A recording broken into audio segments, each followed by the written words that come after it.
নবী সাল্লাল্লাহু আলাইহি ওয়াসাল্লাম বলেছেন, মোরগ কেন ডেকে ওঠে তোমরা কি জানো? সাহাবীরা বলছেন, আল্লাহ এবং তার রাসূল ভালো জানেন। রাসূল সাল্লাল্লাহু আলাইহি ওয়াসাল্লাম বলেছেন, যখন ফজরের ওয়াক্ত হয় তখন তোমরা শুনবে মোরগ ডেকে ওঠে। ডেকে ওঠে না? নবী সাল্লাল্লাহু আলাইহি ওয়াসাল্লাম বলছেন, এই মোরগ আল্লাহ পাকের রহমতের ফেরেশতাদেরকে দেখতে পারে। বলে সুবহানাল্লাহ। অতএব তোমরা তখন এই দোয়া পাঠ করো, আল্লাহুম্মা ইন্নী আসআলুকা মিন ফাদলিক। কি দোয়া?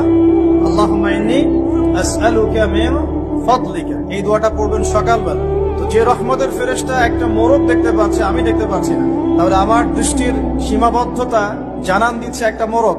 আবার আমাদের সবার দেহে আছে আত্মা বা রূহ। নবীকে প্রশ্ন করা হয়েছিল, ইয়াসআলুনাকা আনির রূহ, তারা তোমাকে রূহ বা আত্মা সম্পর্কে জিজ্ঞেস করে। কুলি রূহু মিন আমরি রাব্বি, বলে দাও রূহ বা আত্মা হচ্ছে তোমার রবের আদেশ মাত্র। ওমা উতিতুম মিনাল ইলমি ইল্লা কালিলা, এই রূহ সম্পর্কে তোমাদেরকে বেশি জ্ঞান দেয়া হয় নাই। আমরা ঘুমাই, আমাদের দেহ থেকে আত্মা প্রস্থান করে সাময়িক ভাবে, আমরা কিন্তু আত্মাকে দেখতে পারি না। যে মানুষ তার দেহের মধ্যে থাকা আত্মাকেই দেখতে পারে না, তার দৃষ্টিভঙ্গি কত সংকীর্ণ এটা